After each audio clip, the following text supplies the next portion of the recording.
Těbust lidi, tady Snoopy a já vás zdravím u tutoriálu, jak postavit enchanting místnost, nebo prostě enchanting. No, já vám to teda ukážu.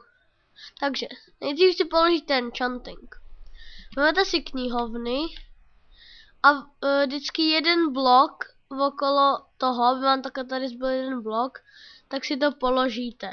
Jak libovolně velký chcete, asi když to většina lidí bude dělat v survivalu, tak ty knihovny většinou byste chtěli asi určitě mít dva vysoký, protože když je máte dva vysoký, tak vám to dělá level 30. Tak. Když to máte jenom takhle, tak to nevím, kolik vám to dělá, ale je to určitě méně než 30. Takže také si to udělám ke 2.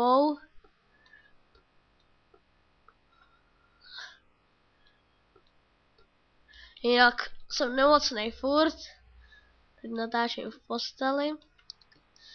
Takže, tady to vidíte. Já vám hodně ukážu něco, zkusíme enchantit. Ne. Třeba meč nějaký.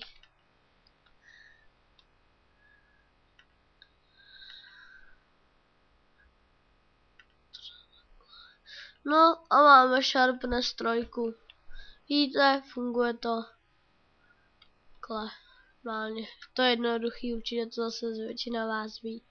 No, takže. Toto by bylo pro tohle video všechno. Dejte like, dejte odběr, co chcete. A já se s vámi loučím a čau.